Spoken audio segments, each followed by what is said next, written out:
schedule. The schedule unfolds like the schedule this year has been flip-flopped, if you will. Our league schedule, it used to be, you know, some of these games were always at the end. It was Southern Illinois was always a key game at a key time of the season.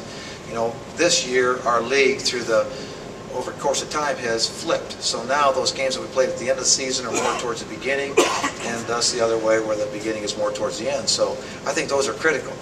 Two big games on that schedule, as they are placed in the line of order, I think is Southwest Missouri is a critical game. It's your first road game. Southwest will be, Missouri State, I'm sorry, will be right in the middle of things because it's your first conference game, and it's the team that he's built up over time. That's a big football game in our conference. Is your opener that you want to do well in. We're on the road. You come back, you play a couple other football games that are always big games, but this year will be the first time that we go to North Dakota State and South Dakota State. So we'll make our first trip to North Dakota State, which I believe has a full house ready for us. And South Dakota State, we're going there on Hobo Days, which is their biggest day of the year. So we will go into the two very good football teams that are contending for the title, and we have to play those two games on the road. And thus we've got some excellent football games coming in here.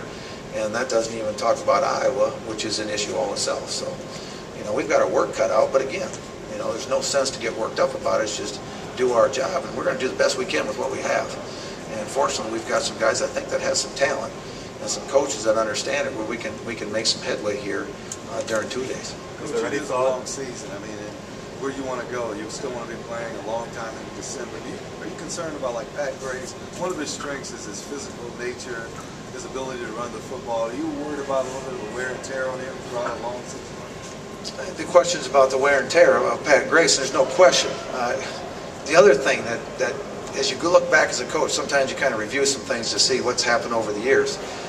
We have played, I believe, 27 football games in the last 2 years. And that's a lot of football games. So when you look at this season, you hope that you're playing or that you're going to get into game 13, 14, 15. And it is a long season when you add camp to it. And there is a wear and tear. And with the style of our offense, it is an aggressive offense with the quarterback we have. He's aggressive, and that's what makes him good.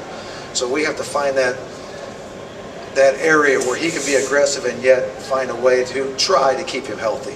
But just as in practice the other day, we took 2 hits. We had a concussion, and we had what I thought could have been a knee at the time, and got lucky on it.